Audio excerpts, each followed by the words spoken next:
With the introduction of the latest study course, Awaken the Lower Dan Tian by Tai Chi Push Hand, what we offer from our school pretty much covered all different types of Qigong.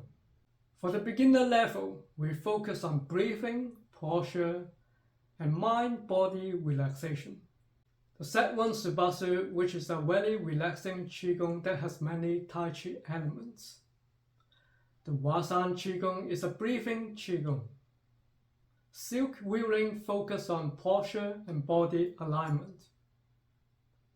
For the intermediate level, we continue to focus on breathing, posture, and mind-body relaxation, but on a much deeper level.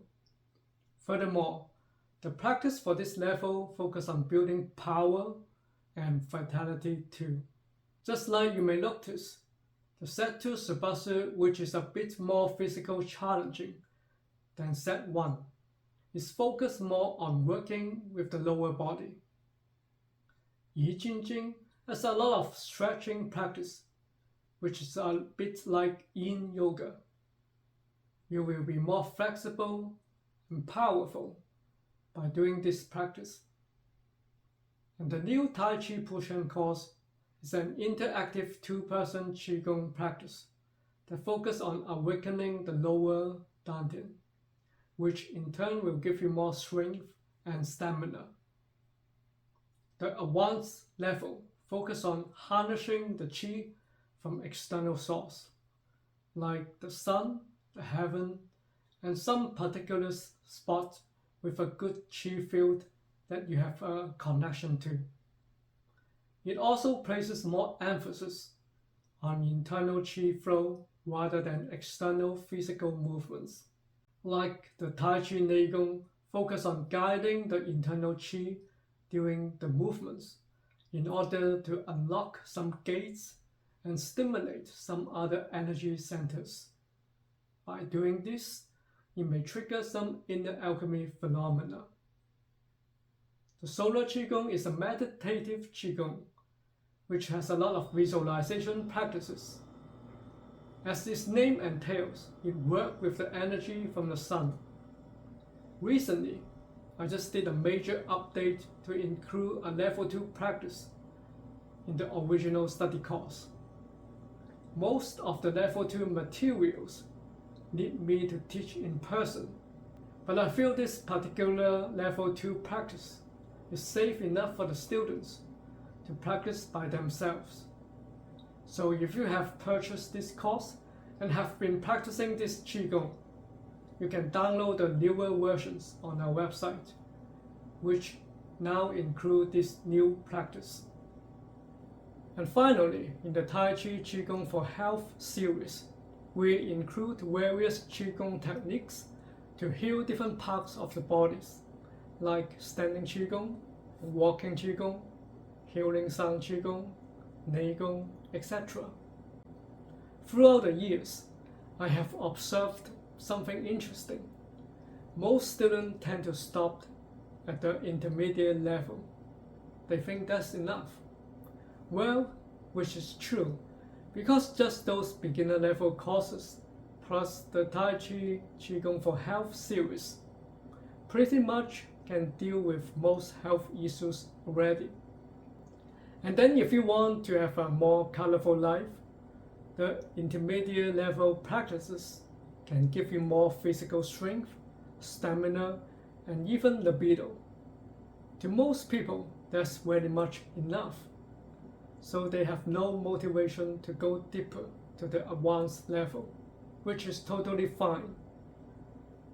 If that's what you are looking for, and my courses have helped you to achieve that, I am happy for you. Indeed, the advanced level practices are not that easy. You really need to be able to feel the internal Qi in order to guide them during the practices at this level, except for those correspondent courses which focus on learning how to teach others.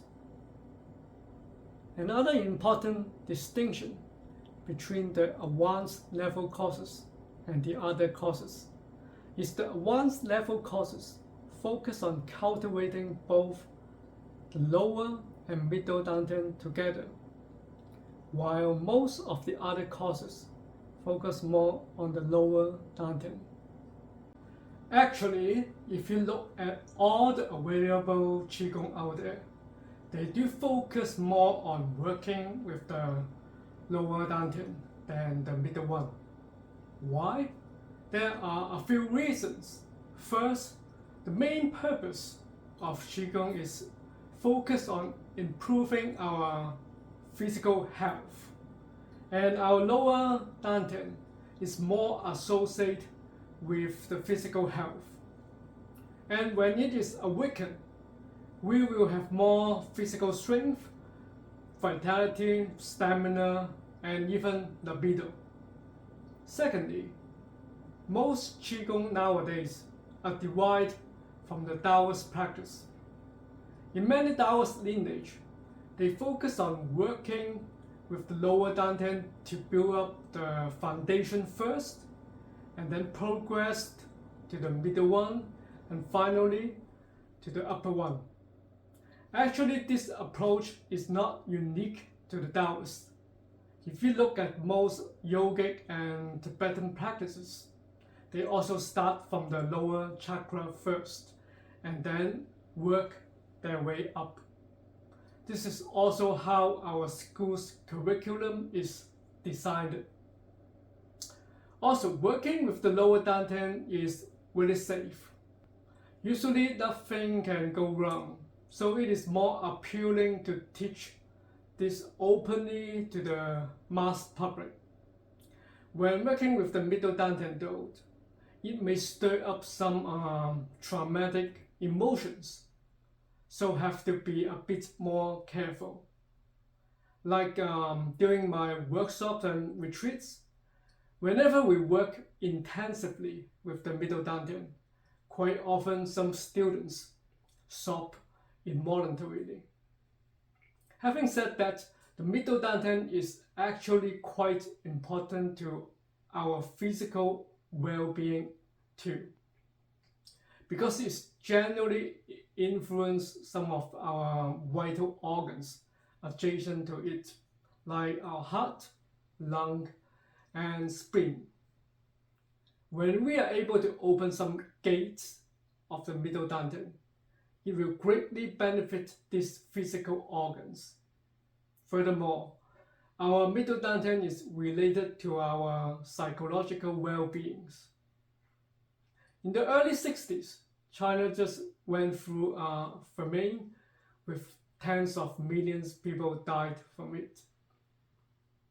When people do not have enough to eat and have to worry about their survival, they care less about their emotional needs. Most modern Qigong that we are familiar with are created around that time, from the late 60s to the 80s. During those times, most people are malnutrition. They can only afford to eat meat maybe a few times per year, not like nowadays in China that people can eat meat every day. When our lower dantian awaken, we will have less craving for food. And even when we eat less, we still have a lot of energy and vitality. And this is very appealing to the people around that time. Nowadays it's different. Most of us don't really need to worry about the basic necessities. So we will naturally emphasize more on our psychological needs. Therefore, most people's sickness nowadays are caused by stress and unbalanced emotions, like depression and anxiety.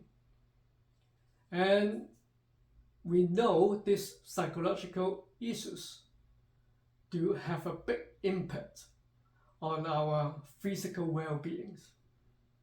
Just like cancer, quite often are triggered by stress. Physiology and psychology are not two separate things. They are very much interrelated.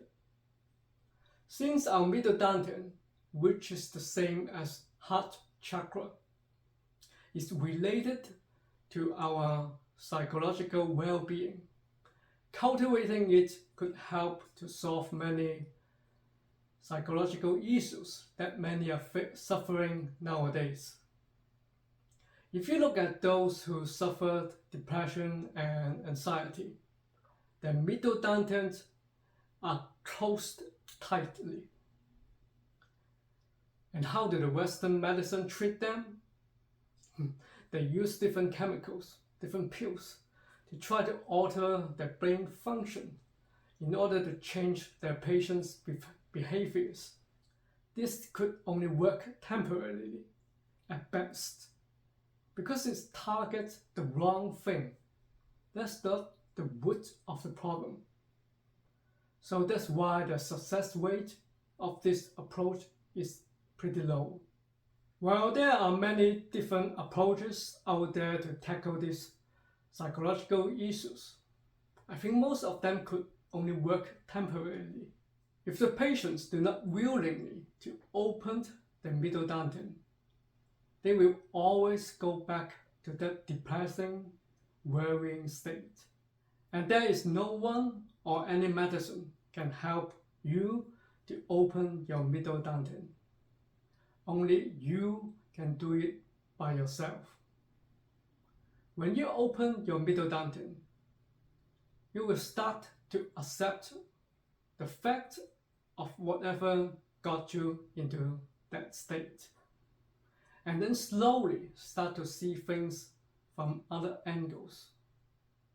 Though that still wouldn't be enough to completely solve your emotional unbalance. Opening your middle dantian is just the first step, but it is also a very important step of heading in the right direction. Another important reason to work with the middle dantian is the energy up here is much cooler than the energy from the lower dantian. When someone works intensively with the lower dantian, they may even feel like there is fire inside. So the water-like cooler energy from up above can neutralize the excessive heat from the lower dantian. Otherwise, one may feel very irritated or could burst in anger. I have talked about this in my Tai Chi Qigong for Liver course, that many who practice martial arts intensively often experience this. In the Taoist theory, balance is the key. When we have excessive stamina and libido, it may cause more troubles than goods. Because this excessive energy will force us to do some actions, quite often selfish acts, if we do not have the compassionate quality of the heart chakra energy to balance it. I still remember when I was learning the one finger standing Qigong at my 20s. Every time after class, I feel so much energy that I had the urge to express them out. Then I purposely parked my car at the building complex next to the Qigong school. So when the class ended, I have to jump over a 3-meter wall to get to my car. And there was even one time, for no reason, there was a huge garbage bin there. I just kept kicking it until it deformed badly. I wasn't angry or anything like that. Just some ways to express my excessive energy out. On the other hand, if you have excessive compassion, but without the ability or energy to do any meaningful actions to those things that you feel compassionate, is also bad. You may just hide in your room and cry for the world, which could eventually lead to depression. Studies have found that vegetarian vegans are more prone to suffer depression.